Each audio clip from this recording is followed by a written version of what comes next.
Madame, Monsieur, bonsoir. Merci de suivre votre magazine de décryptage d'informations politiques, Carrefour d'analyse. Ce magazine auquel vous êtes déjà habitué. Il passe chaque dimanche sous le coup de 20h30 sur votre télévision. La rediffusion chaque lundi à partir de 14h. Nous passons également sur de réseaux sociaux, YouTube, Facebook et autres. Et pour ce magazine, nous avons pensé évidemment parler de questions d'actualité au pays. L'actualité, c'est d'abord cette question qui concerne le processus électoral en RDC. Évidemment, bien des questions sont soulevées notamment par rapport à l'avenir du processus électoral. La CENI qui a du mal à publier un calendrier équilibré exigé par les acteurs politiques de l'opposition, plus particulièrement, eh bien, les contours de la question, ce sera dans ce magazine Carrefour d'analyse que nous avons le réel plaisir de vous présenter. Et pour décrypter cette question d'actualité, nous avons fait appel à trois invités. D'abord, l'UNC de Vital Kamerhe est avec nous sur ce plateau. Et ce parti de la dynamique de l'opposition est représenté par Madame Viviane Esther Massengo. Bienvenue. Merci, monsieur le journaliste, et je salue les téléspectateurs de la RTV. Merci bien. L'UDPS est avec nous, c'est Maître Céline Kanyeba qui nous fait l'honneur d'être avec nous sur ce plateau. Maître Céline, bienvenue. Merci beaucoup, l'honneur est également pour nous de pouvoir nous exprimer sur ce plateau. Bien, la majorité présidentielle est représentée par le PPRD, le Parti du Peuple pour la Reconstruction et la Démocratie, avec M. Momo Moulapou, qui est également communicateur de la majorité. Bienvenue. Merci beaucoup, bonsoir à tous. Bien, et c'est avec vous que l'on va débuter ce magazine, M. Momo. En ces jours, le constat, évidemment, par rapport au processus électoral, c'est que les choses n'évoluent pas comme prévu. La date de la campagne pour les provinciales est passée. La CENI dit ne pas avoir le moyen. Dernièrement, le ministre de l'économie dit que l'argent était en train d'être envoyé au niveau de la CENI, chose que la CENI est en train de renier. Finalement, qu'est-ce que la majorité, où est-ce que la majorité veut amener la population congolaise? Je vous remercie pour la question parce que vous êtes adressé à la bouche autorisée afin d'éclairer à nos frères. En fait, la CENI ne réclame pas l'argent pour organiser les élections provinciales. La CENI réclame l'argent pour tout le cycle électoral.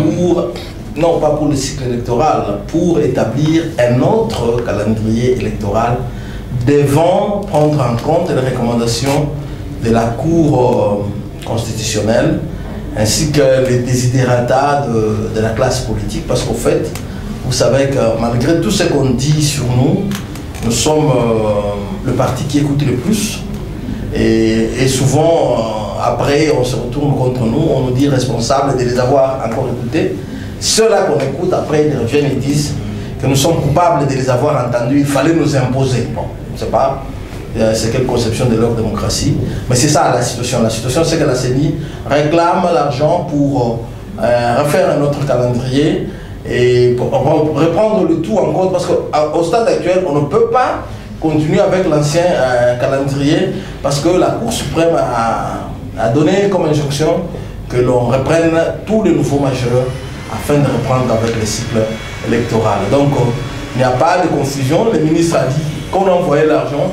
C'est vrai qu'on envoie l'argent, mais pas suffisamment par rapport aux besoins de la CENI. Vous savez, la CENI, c'est une institution autonome. Elle a beaucoup de gens, beaucoup de personnes à prendre en charge. Et il est possible qu'il y ait des dérapages dans les chiffres envoyés, les chiffres reçus. Il y a souvent des problèmes. C'est plutôt une question de faire une petite commission d'enquête qui va aplanir les divergences. C'est le temps que l'on va prendre par rapport à toute cette ribambelle d'élections que la CENI doit organiser. Non, mais la question, ce n'est pas que la CENI doit organiser ou pas. La question, est-ce que tout le monde est d'accord de le faire? Nous ne voulons pas aller dans une élection où il y a une partie qui boycotte ou ceci, cela. Non. Nous sommes dans une démocratie inclusive. Et nous voulons que tout le monde participe à la vie électorale de ce pays. Ce n'est pas une affaire du PPRD. C'est une affaire de la nation congolaise, vous savez. Je rappelle ici, c'est le lieu de rappeler que le premier calendrier électoral, la CENI nous l'a donné en 2014. Il a été rejeté et par l'opposition et par la communauté dite internationale. Le deuxième calendrier a été donné cette année en février les mêmes qui ont refusé le premier pour demander le deuxième. Mais c'est peut-être parce qu'il a sorti de beaucoup de contraintes, notamment les contraintes budgétaires qui ne permettent pas sa réalisation normale. Écoutez, le budget, c'est un problème, mais la solution, c'est de l'affronter. La solution, c'est de ne pas de le fuir. Si on dit qu'on a des problèmes budgétaires, on n'affronte plus le problème. À ce moment-là, il faut mieux ne même pas travailler. D'accord. On va venir vous mettre Céline, on vous prend, avant de prendre Madame Viviane. Alors, à ces jours, l'opposition et certains autres acteurs, notamment la communauté internationale, exigent de la CENI un calendrier équilibré. Et vous pensez que ce calendrier est facile à donner au jour d'aujourd'hui par rapport à toutes ces contraintes qui sont relevées? En fait, l'unique contrainte majeure qui soit relevée ici, c'est le problème d'argent. Et nous pensons que, en fait, cette contrainte qui est relevée n'en est pas. Parce que pour un pays responsable qui a prévu un budget du processus électoral depuis 2012, nous ne devions pas nous retrouver devant buter à un problème d'argent. Surtout que tous nous savons que les échéances électorales devaient être relevées en 2015 et en 2016. Moi, je pense que le problème d'argent, c'est juste un paravent derrière lequel veut se cacher le pouvoir actuel pour faire traîner les choses et aller à ce que tous nous déplorons, ou aller à ce que tous nous redoutons, c'est-à-dire enjamber l'obligation de la Constitution en ce qui concerne les échéances électorales. Je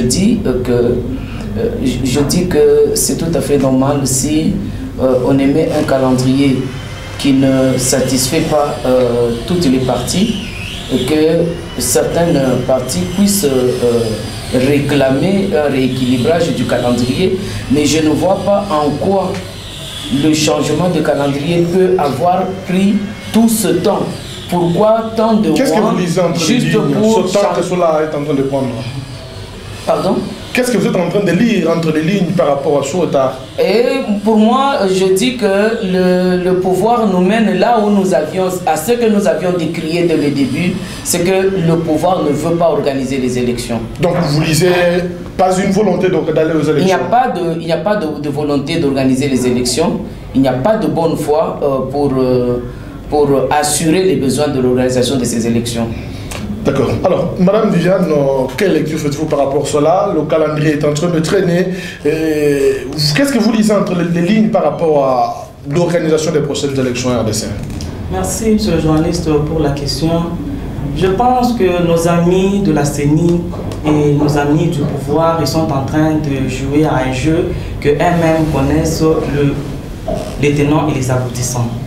Les calendriers d'entrée de jeu, les calendriers au moment où on l'avait élaboré au mois de février, le calendrier global a été contesté de l'opposition.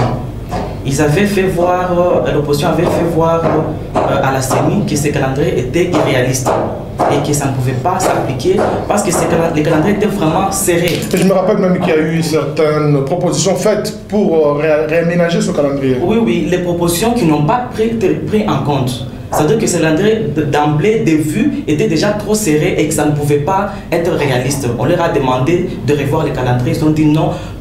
Ils ont refusé de revoir les calendriers et ils nous ont fait voir que le calendrier devrait être d'application. Mais aujourd'hui, curieusement, nous sommes en train de vivre ce que nous sommes en train de vivre aujourd'hui. C'est-à-dire que, monsieur le journaliste, c'est qu'est-ce que nous comprenons par là. C'est-à-dire que la CENI n'est pas réellement un organisme indépendant comme on le prétend. C'est une institution d'appui à la démocratie, elle est indépendante. Ce n'est pas un organisme qui appuie la démocratie ou bien qui est indépendant comme on l'appelle commission électorale indépendante. C'est une commission qui est en train de dépendre, qui vit aux dépens du pouvoir en place. C'est-à-dire que la CENI, ce qu'il est en train de réaliser, c'est ce qui lui est dicté par le pouvoir en place. C'est-à-dire qu'aujourd'hui, même si vous êtes sûr que ce que la CENI est en train de faire vient du pouvoir en place, Madame Viviane? Effectivement, parce que c'est le pouvoir en place qui a communiqué les différentes dates allouées aux échéances à la CENI et la CENI les a mis en application. Ils savaient très bien que ça ne pouvait pas marcher, mettre au même moment les scrutins les élections locales et provinciales au même moment. Ils savaient que c'était impossible. Il y avait combien de bureaux de vote? D'abord pour la circonscription de... Mais c'est aussi important lorsqu'on peut parvenir à coupler les élections, ça réduit aussi le coût financier. Ils savaient que ça ne devrait pas être possible.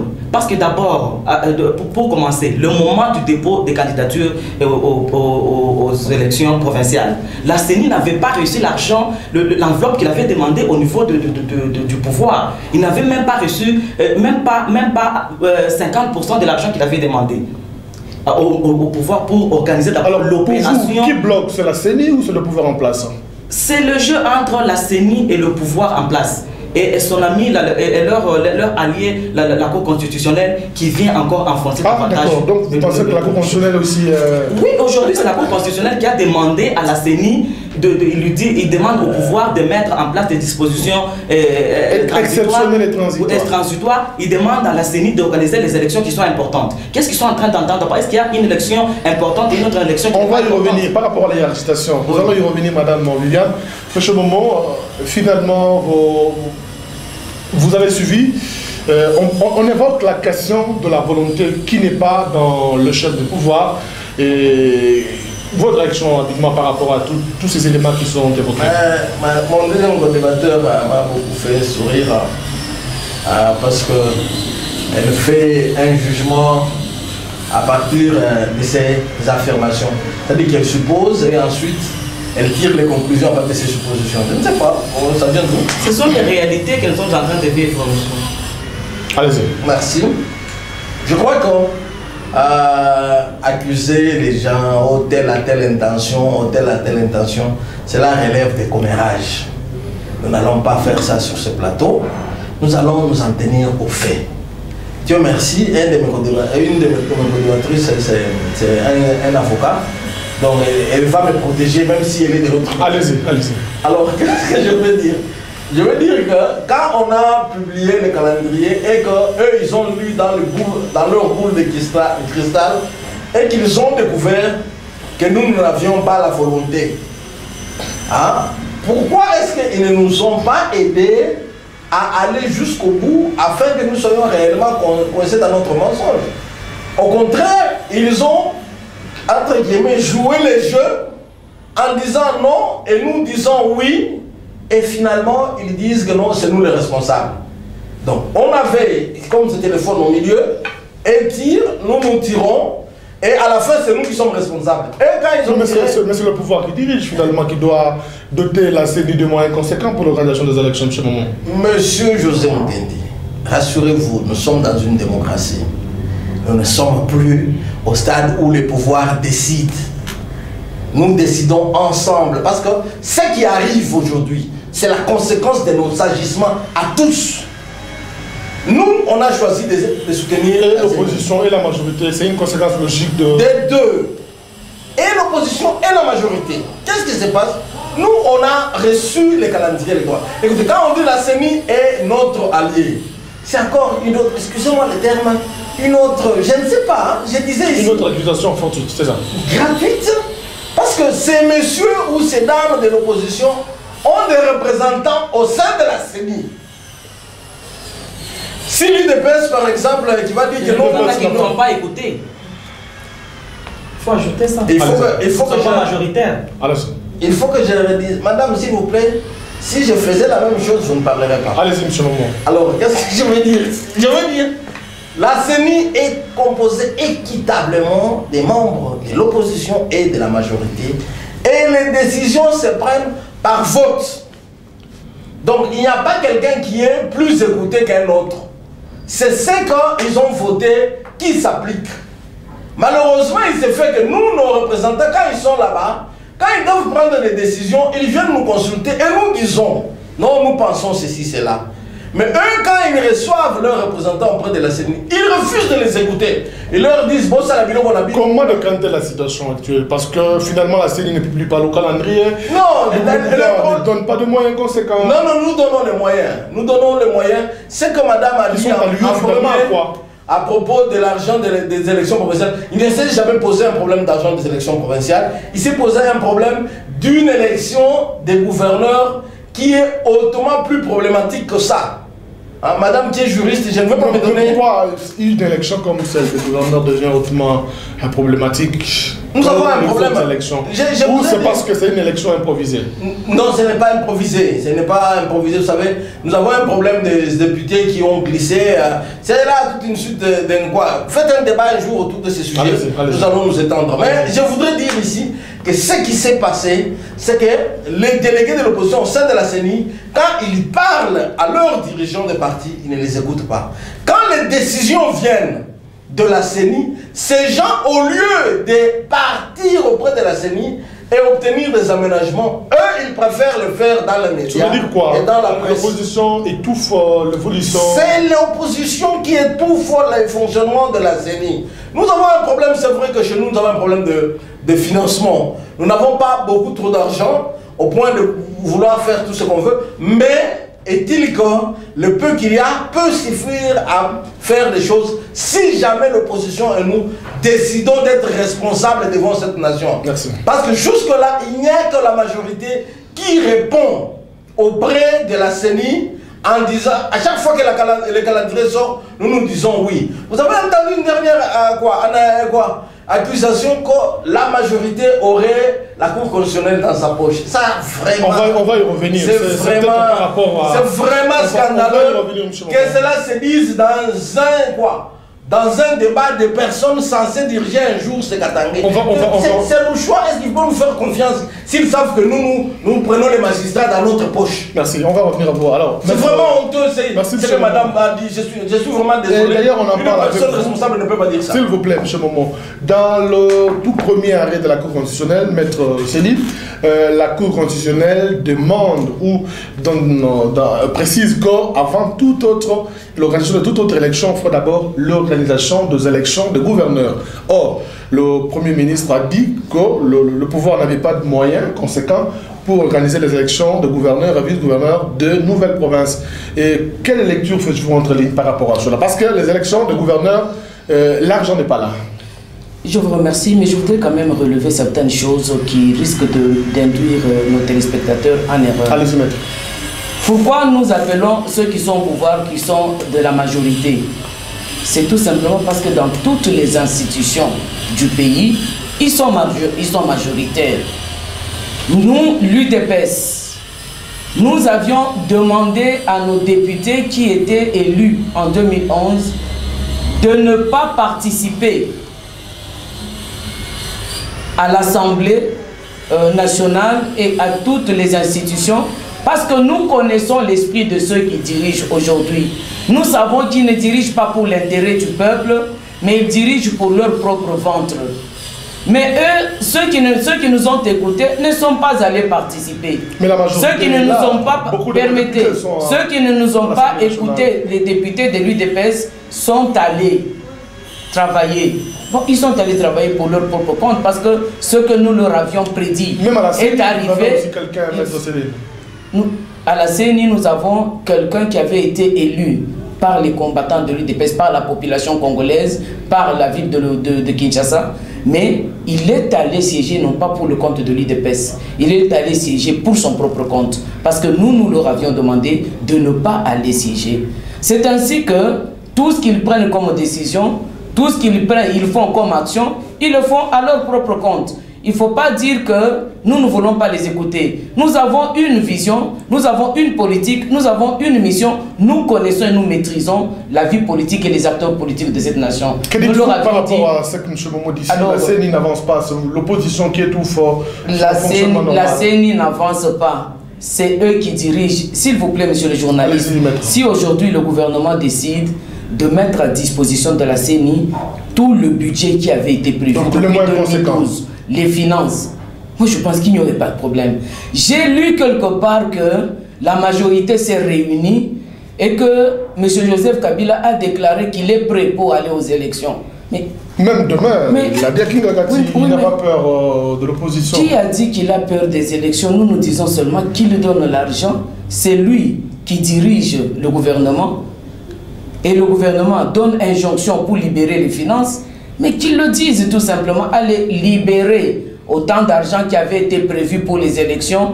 Nous pouvons même aller aux élections provinciales, locales, mais municipales. Comment aller au en même provincial temps. s'il n'y a pas encore des élections de gouverneurs? Parce que c'est ça l'obligation Justement, c'est pour ça que je rejoins ma consoeur Viviane qui a parlé ici.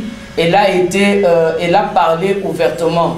Et moi, je soutiens ce qu'elle dit parce que cet arrêt de la Cour constitutionnelle est un piège qui a été placé dans le processus électoral, justement pour bloquer la réalisation de ce processus. Parce que, je l'ai toujours dit, la division, ou plutôt la multiplication des provinces a été prévue depuis 2006. Et c'est le même pouvoir qui est en place depuis 2006. Et même avant 2006.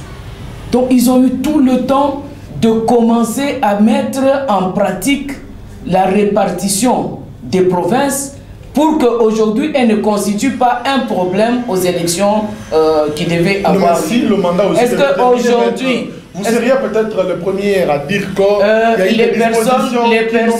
les personnes passent, les institutions restent. Vous savez, il y a beaucoup de choses qui n'ont pas été réalisées. D'ailleurs, je dirais 99% des choses, des prévisions n'ont pas été réalisées par le pouvoir en place. Ça, c'est vous que mais alors, comment est-ce qu'ils peuvent prétendre les réaliser si on leur accorde encore 2 ans, 3 ans, 4 ans? Qu'ils les laissent seulement la place et que d'autres viennent continuer la réalisation. C'est cela la démocratie. D'accord. Alors, celui qui dirige aujourd'hui, ce n'est pas cela que nous élisons, mais c'est le peuple qui dirige. C'est la démocratie. Le pouvoir est au peuple et c'est le peuple qui exerce le pouvoir pour l'intérêt du peuple. Et pendant des décennies, pendant plusieurs décennies, on a exercé le pouvoir non pas pour l'intérêt du peuple, mais pour l'intérêt de quelques personnes. Parce que nous voyons aujourd'hui, le peuple est resté dans la misère. Il n'y a pas de travail. Les quelques personnes qui peuvent travailler, les salaires ne suivent pas, ils sont misérables. Mais par rapport à cela, nous voyons des personnes. L'État même n'a pas de réalisation, mais ce sont les individus qui font des grandes réalisations dans ce pays. Mais c'est aberrant. Donc il y a l'argent quelque part, mais qui ne profite pas à tout le monde. D'accord. Alors, Madame Viviane, il faut revenir à la question de la CENI. M. Momo parle de l'opposition qui est en train d'étouffer la CENI pour réaliser ou pour, par exemple, faire sortir un calendrier équilibré pour qu'on aille finalement aux élections. Par rapport à ça, je reviens à ce que j'étais en train de dire parce que vous m'avez coupé, je n'ai pas terminé mon idée. D'abord, la CENI a connu le problème au moment du dépôt des opérations de dépôt des candidatures au provincial. La CENI n'avait pas reçu l'argent dont il avait besoin pour organiser ces opérations et mettre tout. C'est-à-dire que les partis politiques étaient obligés au moment des dépôts des candidatures chercher les phares d'eux-mêmes, multiplier les formulaires, les travaux. Donc la logistique n'avait pas suivi. C'est-à-dire que la CENI était en impossibilité. Le deuxième cas qui nous a fait voir que ce calendrier devrait être irréaliste. D'abord, un calendrier global qui était très serré. On vient ajouter à ce calendrier un autre scrutin, le vote de gouverneurs et de vice-gouverneurs. Ce qui n'était pas prévu. À cela s'ajoute aussi des contraintes. Oui, ça s'ajoute encore des contraintes. Et d'abord, pour cette élection-là, il y a même un parti politique qui a parlé dernièrement qu'il est prêt et à louer le montant qui peut réaliser les élections des deux gouverneurs. Est-ce que c'est normal qu'un parti vous voyez un peu à quel point nous sommes arrivés dans notre pays. Si un parti politique peut proposer, et puis il a fait des calculs, il a trouvé que l'argent dont la CENI est en train de parler ne suit pas les opérations. Avec 56 000 $, cette opération pouvait, ce scrutin pouvait être réalisé. Mais elle demande 2 millions. Vous voyez qu'il y a des histoires qui ne suivent pas. C'est-à-dire que nous nous retrouvons dans un... Vous voulez dire quoi? Il n'y a pas de volonté. C'est-à-dire que, qu'est-ce que je voulais dire? Vous me laissez un peu et vous avez demandé pour que je puisse arriver à répondre à votre préoccupation. C'est-à-dire que nous nous retrouvons aujourd'hui que la CENI n'est pas réellement indépendante. C'est la CENI dépend de quelque chose, dépend de quelqu'un. Cette CENI-là qui est manipulée. Les calendriers étaient en place, qui étaient jugés irréalistes par l'opposition et que la CENI avait maintenu et le pouvoir en place avait maintenu. Et aujourd'hui, la CENI ne se retrouve pas pour réaliser ces calendriers. Aujourd'hui, nous sommes presque mi-octobre. les élections provinciales devraient avoir lieu le 25 octobre, mais ça n'aura pas lieu. Il y a même des ONG qui ont crié pour que la CENI puisse proposer un autre calendrier avant la fin de ce mois d'octobre. C'est ça le calendrier équilibré. Oui, le calendrier équilibré. Mais pour que la CENI puisse arriver à ce calendrier. Actuellement, comme vous avez posé la question du calendrier, ce calendrier-là est déjà tombé caduc. Et à ce moment, et même l'autre fois nous avions parlé, nous avons demandé à la CENI, qu'est-ce que la CENI est en train d'attendre? Et qu'est-ce qui bloque, comme nous avons un représentant du pouvoir avec nous sur ce plateau, s'il peut nous dire, ça bloque à quel niveau? Pourquoi on ne peut pas permettre à la CENI de réaliser son travail? Pourquoi? Qu'est-ce qui bloque? Pourquoi? Donc pour vous, c'est le pouvoir qui bloque la CENI? C'est le pouvoir qui bloque, il n'y a pas la volonté politique. Il n'y a pas la volonté. Il y a la volonté d'un glissement, il y a la volonté d'un prolongement des mandats. Glissement pour quelle finalité? Parce qu'on sait que c'est pour se retenir le plus longtemps possible au pouvoir. C'est ça le problème qu'il y a. Le président a parlé à Kingakati qu'il est prêt pour les élections. Mais il est aussi prêt pour permettre à la majorité d'aller de victoire en victoire, même si lui ne postule pas. Il n'a pas dit qu'il ne va pas postuler, jusque-là, il n'a rien dit là-dessus. Il n'a pas dit. Il n'a pas dit. C'est que moi, je voulais demander à mon frère de la majorité qui a répondu. C'est lui qui peut bien expliquer la lanterne et puis éclaircir à nos téléspectateurs. Qu'est-ce qui bloque pour que la CENI puisse mettre en place pendant ces temps qui courent? Parce qu'il y a longtemps qu'ils ont fait un report tacite. Et ils ont parlé après que la campagne ne devrait pas avoir lieu. Jusque-là, le dépôt de candidature au niveau des élections locales n'a pas encore eu lieu. Qu'est-ce qu'ils attendent pour mettre en place un calendrier prévisible, un calendrier clair et un calendrier réalisable? Qu'est-ce qu'ils attendent? Et puis, nous sommes en train de demander aussi à la majorité, qu'est-ce qui bloque pour que les scrutins puissent avoir? Parce que nous avons encore tout le temps. Ils veulent aller avec nous, faire passer le temps inutilement dans le silence et après ils vont dire qu'il n'y a plus de temps. C'est ce qu'ils attendent. Comme il est là, je voulais qu'il puisse éclairer la lanterne. Si nous pouvons savoir qu'est-ce qui bloque au niveau de la CENI et au niveau de la majorité pour qu'il y ait organisation des élections. D'accord. Monsieur Momo, finalement, qu'est-ce qui bloque? Bien. Je vous remercie pour la question, monsieur le journaliste. J'espère qu'il ne me posera pas encore de questions. Allez-y. Parce que sinon, nous allons demander à RTIV de lui donner une carte d'accréditation. Allez-y, répondez aux préoccupations majeures de l'opposition.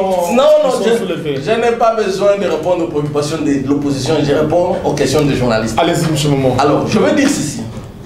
Comme je vous disais tout à l'heure, nos amis de l'opposition croient que quand on arrive au pouvoir, l'argent de l'État, c'est de l'argent qu'on trouve sur la table, chacun se sert et il joue avec. Oh là là. Alors, c'est une conception assez biaisée de la vie politique qui fait que nous avons une compréhension divergente. Pour nous, pour que la CENI évolue, il faut que nous et l'opposition, nous parlions le même langage. Il ne faut pas que, alors que la CENI a un système de communication avec les partis, qu'eux puissent commencer à insulter ce système, excusez le terme, ou énerver le système, et qu'à la fin ils disent « eux ne dirigent pas ». Non, ce n'est pas ça. La CENI, c'est un cadre consensuel. D'abord ici chez nous, notre pays, c'est un pays original dans le monde, où le président a accepté toutes sortes de reformulations de la CENI. Je vous dis que dans d'autres pays, le ministère de l'Intérieur pilote les élections. Les résultats viennent, tout le monde les accepte. Mais ici, chez nous, on est tellement habitué à jouer aux suspicions qu'on a même une CENI qui a un parlement à elle toute seule. Maintenant, quand une CENI qui a un parlement à elle toute seule demande qu'on lui donne 2 millions pour faire ceci ou cela, déployer leurs membres du parlement pour aller observer, faire ceci, cela, et la même opposition qui a demandé que la CENI soit étendue aux oncles, tantes et neveux, la même opposition revient pour dire le pouvoir est complice, il est en train de... Cette opposition veut savoir pourquoi ça bloque aujourd'hui, M. Momo. Je suis en train de vous dire que d'abord, la conception de la CENI, dans notre entendement et dans leur entendement, c'est différent. Pour eux, ils attendent que la CENI sorte un calendrier pour dire non, au lieu de travailler avec la CENI. Au stade actuel des choses, exiger de la CENI de sortir un calendrier avant la fin octobre, reviendra à leur donner encore la possibilité de renier ce calendrier. Ça veut dire que juste après. En quelque sorte, vous êtes en train de préparer. Non, nous ne préparons pas. La seule solution, c'est ce que l'UDPS et nous faisions et qu'ils ont encore fui. Voilà. Mais ne dites pas que l'UDPS, nous voulons. Ils avaient fui. Vous a proposé, vous a donné certaines conditions. Ils n'ont pas donné de conditions. Ils n'ont pas donné de conditions. Nous sommes en famille ici et puis ils n'ont pas les pouvoirs. Ils doivent dialoguer. Maître Céline va réagir, allez-y. Oui, quoi? Ils n'ont pas donné. Nous n'avons pas donné de conditions. Et ils vont donner des conditions. C'est quoi? Ils ont gagné quoi? S'ils sont dans l'opposition, c'est que nous les avons battus. Ils doivent avoir l'humilité. Hein? Nous les avons battus. Nous ne voulons pas revenir sur c'est légal de légitimité, d'impérium. Ce n'est pas notre problème. Nous parlons de la CENI. Nous disons c'est dans la CENI qu'il y a le problème. Le problème c'est la compréhension. Je crois que les téléspectateurs qui nous suivent comprennent que le problème c'est nous voulons travailler au sein des institutions. L'institution que nous avons au milieu, que nous pouvions piloter, qu'ils ont réclamé à être placés au milieu, est là. C'est la CENI. Eux ils y sont, nous y sommes. Nous décidons ensemble, 2 fois, vous êtes témoins, en 2014 et en 2015, nous avons décidé ensemble au sein de la CENI, ici sur ce plateau, les grandes dames que vous avez avec vous, elles ont dit qu'elles ne reconnaissent pas tout ce qui a été fait. Alors qu'il y a des militants UDPS, des militants UNC, non seulement au niveau de poste de commandement de la CENI, mais aussi au niveau des témoins. C'est-à-dire que chaque parti envoie son délégué auprès de la CENI qui parle en son nom au-delà des gens qui sont dans le bureau. Ceux qui sont dans le bureau, ils parlent au nom de la nation. Ceux qui viennent au nom des partis interviennent et font valoir le point de vue. En 1 minute, cet arrêt de la Cour constitutionnelle vient finalement bloquer l'organisation des élections. Même Céline l'a dit, l'arrêt dit avant l'organisation de toute autre élection, il faut l'organisation des élections des gouverneurs et vice-gouverneurs des provinces nouvellement créées. Or, le pouvoir a dit qu'il n'y avait pas de moyens pour les élections des gouverneurs.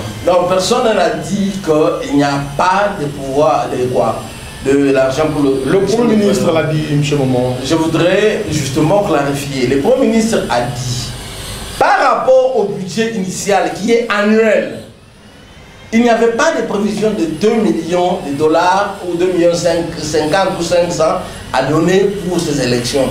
Maintenant que vous posez le problème, donnez-moi le temps de chercher où dans le budget je peux décompresser afin de combler. Ce n'est pas une contradiction parce qu'en même temps c'est le gouvernement qui a lancé le processus de découpage le plus tôt possible dans l'entretemps. Est-ce qu'il n'y avait pas de préparatifs pour y arriver finalement? Le gouvernement, ce n'est pas un groupe d'amis qui se distribue l'argent comme je vous ai dit sur la table. C'est un système très structuré tel que la CENI devait introduire cette demande lors de l'enrôlement du budget de 2015. Comme ils ne l'ont pas fait à temps et qu'ils l'ont fait seulement au mois de juillet. C'est là qu'il y a eu le problème. Ça ne veut pas dire que le gouvernement a refusé. Je voudrais aussi vous dire que c'est que la Cour constitutionnelle a dit, ce n'est pas seulement, je vais relever un fait que vous allez laisser madame répondre si vous voulez bien. Donc, je veux dire, vous voyez nos députés provinciaux que nous avons. Hein? Ils sont dans ce que eux, madame a dit, enjambement. Les gens de l'UNC disent glissement. Donc, ils sont dans cet enjambement ou dans les glissements. Et malheureusement pour eux, quand ils sont allés dans les nouvelles provinces, ils ont fait ce qu'on appelle une validation de mandat. C'est-à-dire qu'ils avaient déjà validé un mandat et ils sont allés le revalider afin de siéger valablement. C'est dans les pratiques judiciaires, cette nouvelle validation annule la première validation. Or, cette deuxième validation dépend de la première validation. Excusez-moi de vous expliquer ces choses. Donc, je vais laisser madame Céline s'étendre là-dessus, c'est elle la professionnelle du droit. Donc, ça veut dire que, quelque part là-bas, les députés provinciaux, ils se sont rendus incapables de poser des actes juridiques valables. Vous comprenez? Et il y avait justement des candidats qui attendaient de perdre les élections afin de vite courir avec cet argument pour dire ces députés ici, ils ne sont plus valables. Ils ne sont plus valides, ils ne peuvent plus écouter. Alors quand on a fait ça, c'était pour donner, c'est pour ça que vous avez entendu parler de l'affaire des commissaires spéciaux, c'est pour donner à l'administration le moyen de vivre ce qui n'est même en pas attendant. constitutionnel, c'est ça. Ce qui est constitutionnel, parce que quand la Cour constitutionnelle ne voit pas la nomination de quand la Cour constitutionnelle parle, cela devient constitutionnel. Cela fait partie de ce qu'on appelle des amendements majeurs et ça va faire tâche, ça va faire œuvre de jurisprudence. Tâche d'huile, c'est mieux. C'est la meilleure expression. Je vous donne d'ailleurs l'occasion de cela va faire tâche d'huile. Tâche d'histoire. Je veux dire ici. Oh là là. Madame, nous ne sommes pas en train de faire la cuisine. Évitez-nous de parler de l'huile. Que nous avons mangé. Heureusement qu'il revient à la cuisine. C'est comme s'il avait lu dans mes pensées. Parce que je veux dire ici, il y a un terme en swahili qui exprime mieux l'idée que je vais donner. Oui, dites-le parce que le pouvoir pendant tout ce temps et qu'on a Bouta. Pouvoir dire qu'on a eu Bouta. Une nation émergente. Vous voyez, nous prenons des décisions. Nous prenons des décisions dont nous ne réalisons pas, nous n'étudions pas les conséquences. Aujourd'hui, nous sommes ici, demain, nous sommes là. Et tout un gouvernement responsable déclare ici officiellement que nous voulons écouter le peuple. Et c'est pour ça qu'aujourd'hui, nous faisons ce qu'il demande. Mais vous savez que lorsqu'un pouvoir écoute le peuple, lorsqu'un gouvernement écoute le peuple lui s'exprime. La mise en chantier et l'exécution de l'expression du peuple, ça revient au gouvernement qui en a les moyens, qui en a la capacité intellectuelle et qui a les moyens financiers. Vous écoutez le peuple, lorsque vous vous appropriez des désidératas du peuple, ça devient votre problème et votre responsabilité en tant que gouvernement de réaliser ce que vous avez accepté. Alors ne venez pas mélanger le chou et le sombé. Ça, il est Nikubuta. En 2011, je le répète, en 2011, ceux qui dirigent aujourd'hui n'ont pas été élus. Ils n'ont pas été élus. Ils n'ont pas été élus. Papa, si je peux les tourner, CENI a eu des injonctions. Nous le savons. Vous savez qu'il y avait même déjà eu des déclarations qui se faisaient sur les résultats électoraux. Et puis tout d'un coup de théâtre. Les choses changent. Les pions se sont mis en place une nuit quelque part. Et c'est d'autres résultats qui sont proclamés. Nous disons que pour nous l'UDPS, pour nous l'UDPS, pour nous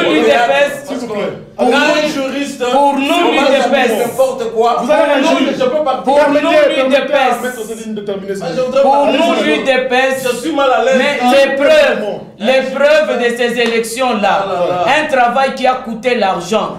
Un travail qui a coûté des sommes de milliers d'argent. Nous avons vu les bulletins de vote abandonnés à la pluie, sans sécurité. Pourquoi? Parce qu'on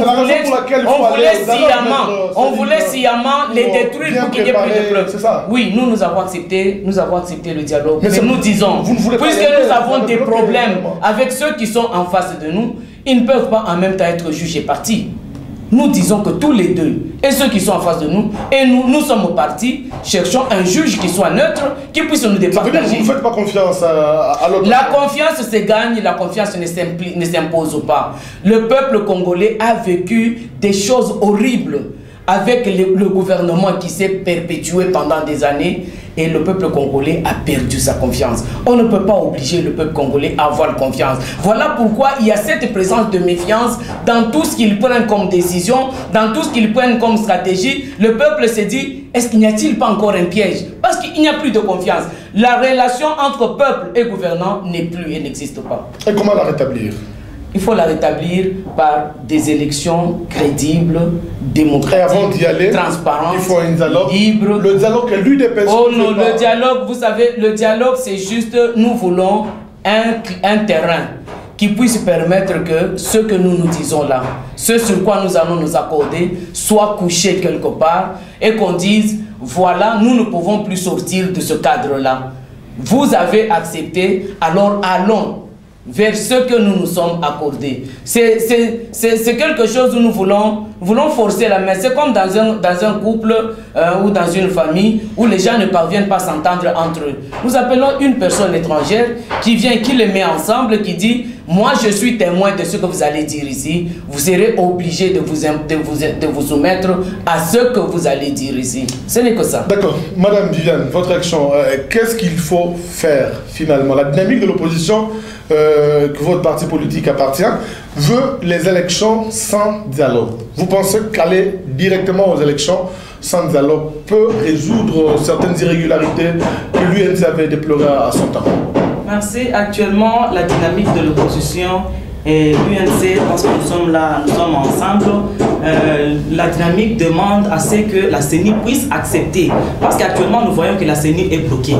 Nous voulons aider la CENI à débloquer la situation pour que nous puissions évoluer. Parce qu'entre-temps, le temps évolue, le temps coule et nous ne savons pas où est-ce que nous sommes en train d'aller, de partir, où est-ce que nous allons aboutir. Ils nous mènent vers quel objectif. Ils sont en train d'aller avec nous ou avec le peuple congolais. Où est-ce que nous sommes en train d'aller? Jusque-là, il y a un flou qui règne. Nous demandons ceci au niveau de la dynamique. Au niveau de la dynamique, nous demandons à ce que la CENI puisse accepter un tripartite entre. C'est aussi une sorte de dialogue, mais c'est de pourparler. Ça ne va pas demander d'aller... Donc, de genre un peu plus technique. Oui, de genre un peu plus technique. Ce n'est pas aller à un consensus, un forum, prendre des jours, débattre, chercher la communauté internationale, chercher des arbitres là et là, ça et là. C'est-à-dire que nous demandons que la CENI puisse accepter un tripartite entre la majorité au pouvoir, l'opposition et la CENI. Et c'est cette tripartite-là qui peut permettre à ce qu'on puisse résoudre le problème actuel. Et le tripartite, nous le demandons autour d'un point, un seul point, les calendriers électoraux clairs et crédibles, réalisables. Alors, c'est ce que nous sommes en train de faire. Le calendrier clair, crédible. Peut-être une question par rapport à cela. Comment envisagez-vous hiérarchiser les élections? Parce que certaines personnes, notamment la majorité, certaines analystes pensent qu'il faut partir à la base. Ça veut dire créer une démocratie à la base. Même si le calendrier est équilibré, il faut qu'il y ait d'abord des élections à base. Ça veut dire commencer par les locales avant d'atteindre. Nous avions accepté bel et bien, commençons par les locales. Commençons par les locales et les provinciales. Mais ils n'ont pas réalisé cela. Mais entre-temps, le temps coule. Et par rapport au temps actuel, est-ce qu'il est important de commencer par les locales? Par rapport au temps qui coule, nous demandons à la CENI de respecter tous les scrutins proposés. De les respecter, mais voir d'abord si, par exemple, le temps ne permettait pas. Il n'y a même pas un problème de temps. Le temps, il y a. C'est la volonté qu'il n'y a pas. Mais s'ils peuvent mettre des moyens financiers, des moyens logistiques à l'endroit de la CENI, nous pensons que tous ces scrutins-là, c'est possible que nous puissions les réaliser avant la fin donc du cycle électoral. Et cela dans le délai constitutionnel. Vous dites? Et dans le délai constitutionnel. Et dans le délai constitutionnel. Oui, c'est possible. C'est possible, c'est question de volonté. C'est pour ça que nous avons demandé à la CENI qu'il accepte qu'on puisse avoir ce pourparlers-là avec les gens techniques pour qu'on puisse établir un calendrier consensuel. C'est ce que nous sommes en train de demander actuellement à la CENI. L'argent il y a. Oui, l'argent il y a. Même l'ex-gouverneur Moïse Katumbi, il a dit qu'il y a l'argent. L'argent il y a. Il a dit qu'il y a l'argent. Parler de l'argent, c'est un fort problème. Mais Moïse l'a parlé. C'est lui qui était dans la majorité. Vous vous rappelez dernièrement, l'honorable Vital Kamerhe a parlé de ça. Il a dit que nous sommes contents du fait que Moïse a quitté la majorité. Aujourd'hui, il va nous révéler beaucoup de secrets. Il va nous révéler beaucoup de secrets et nous allons connaître qu'est-ce qui est en train de se jouer dans leur camp et nous aurons des armements pour de jouer cela. Merci Madame Viviane. Nous avons 10 minutes qui nous restent. Je vais accorder à chacun 3 minutes pour un résumé. On commence par vous, Monsieur Momo. Ce sera également votre conclusion. Je crois que les téléspectateurs se sont rendus compte que ici aujourd'hui sur ce plateau, l'UNC a compris que le dialogue passait avant Non, mais elle a parlé d'une tripartite, pas d'un dialogue dans le format. Elle peut appeler ça comme elle veut. Pas de sens de forme. Elle peut appeler ça comme elle veut, mais elle a dit qu'il faut dialoguer. Non. Mais c'est ça la responsabilité politique, évoluer lorsqu'on voit l'intérêt du peuple. Allez-y, Monsieur Momo. Merci beaucoup. Madame Céline, vous êtes dangereuse parce que vous étouffez votre... Allez-y, Monsieur Momo. Alors, qu'est-ce que je veux dire? Allez-y, gagnons le temps, nous n'avons plus de temps. Je fustige ici les comportements de Madame Céline, qui connaît très bien le droit, mais qui ne fait pas ce qu'elle doit faire pour des raisons politiques. Je suis désolé. Nous sommes en politique, nous sommes en politique, nous ne sommes pas en droit. Merci. Heureusement qu'elle vous dit que quand elle est en politique, elle vous ment. Non, ce n'est pas ce que j'ai dit. Elle n'a pas dit ça. Ce n'est pas ce que j'ai dit. Je vous accepte. Ce n'est pas ce que ça, c'est un autre débat que nous pouvons amener. Ça, c'est un autre débat que nous pouvons amener. Je vais terminer. Je suis en train de conclure. Laissez-moi. Ça, c'est un débat de siècle. 3 mois, chronotop. Alors, mes 3 minutes. Alors, je dis ceci. Donc, la nécessité du dialogue s'est fait voir aujourd'hui sur ce plateau, mes chers amis. Cela ne veut pas dire que nous avons la capacité, nous avons bien sûr la capacité de pouvoir nous imposer, mais ce n'est pas ça, la démocratie. La démocratie, c'est toujours des consultations, en consultation, afin de faire des choses que tout le monde accepte. Parce que nous avons un grand souci, c'est qu'en 2006, ces gens ont refusé leur échec. En 2011, ils ont encore refusé. Et vous avez entendu... En 2006, lui, c'était pas là. C'est à partir de 2011, moi je vous le rappelle. Je parle de l'opposition, je n'ai pas parlé de... Ah d'accord, c'est bon. D'accord. Donc, en 2006, en 2011, ils ont refusé des élections. Et maintenant, vous avez entendu ici sur ce plateau des velléités des refus des résultats des élections. Donc, nous croyons que ce dialogue que nous voulons, il est très bon. Ces gens qui ont des secrets de notre côté, qui nous ont quittés, qui vont révéler des secrets de l'autre côté, ce sont des menteurs. Pourquoi est-ce que je dirais que ce sont des menteurs? Parce qu'ici, sur place, ils disaient qu'ils ne recevaient rien. Tous les travaux qu'ils faisaient, c'était l'argent, je ne sais pas si c'est de leurs grands-parents qu'ils mettaient pour pouvoir réaliser les travaux. Aujourd'hui qu'ils quittent, ils disent qu'il y a l'argent. Vous comprenez que, mes chers amis, pour nous, il faut donner aux institutions leur poids. La CENI, c'est déjà une tripartite. Il y a l'opposition, il y a la majorité, il y a la société civile. Quand les gens commencent à demander une autre tripartite, ils ont eux des agendas cachés. Vous avez une minute. Donc je vais conclure par dire, nous à la majorité, nous faisons simplement, c'est pourquoi vous nous avez élus, c'est d'écouter les autres et d'appliquer. Demandez à vos autres gens-là que vous dites qu'ils sont les plus intelligents que nous, demandez-leur aussi de faire ce qui doit se faire, c'est-à-dire de travailler dans les institutions de la République. C'est comme ça que nous allons construire une République forte, à même de répondre à vos attentes et de construire votre avenir tel que vous le voulez. J'ai dit et je les remercie d'avoir partagé le plateau avec moi. Merci. On va terminer par Maître Céline, mais j'accorde la parole à Madame Viviane pour un... Oui, je voulais d'abord, à l'intention de mes téléspectateurs, leur faire voir que l'INC, jusqu'à la preuve du contraire, n'est pas pour ces dialogues. N'est pas pour les dialogues politiques. Oui, c'est une mise au point. Nous n'avons pas besoin de ce genre de distractions-là. Nous avons besoin d'une tripartite. Nous avons parlé de ça. Alors, c'est que à ma conclusion va aller dans le sens de formuler une... que dirais-je, c'est une façon, un mécontentement que nous sommes en train d'observer actuellement. Même le peuple congolais est en train de manifester cela. Alors le pouvoir en place ne peut pas se prétendre dire qu'ils ont la force de faire tout ce qu'ils veulent faire. Nous ne sommes plus à l'époque de la Deuxième République. Actuellement, le peuple congolais est déjà réveillé. Merci. Le peuple congolais n'est plus à cette époque-là où il peut être manipulé. Merci. Alors nous vous demandons à ce que vous puissiez, que la CENI puisse se réveiller. La CENI, si réellement la CENI est là pour le peuple congolais et que c'est un organe indépendant du pouvoir en place, il faudrait que la CENI puisse nous prouver cela. Nous demandons à ce que la CENI, comme les autres ONG l'ont fait savoir, que la CENI puisse mettre en place. Les ONG ne gouvernent pas. Mettre en place dans les temps records, parce que je ne vois pas ce qui est en train d'empêcher. Qu'ils puissent mettre en place un calendrier consensuel. Un calendrier qui ne sera pas flou comme ceux qu'ils ont fait l'autre fois, un calendrier très confiné, très coincé, qui ne pouvait pas être réaliste. Que la CENI puisse mettre un calendrier en place et que nous puissions aller aux élections. Et puis la CENI, on avait demandé à la CENI d'organiser, je reviens encore à ce que nous avions dit la fois passée sur le même plateau. Nous demandons à la CENI d'organiser les opérations d'enrôlement, pas seulement de jeunes majeurs.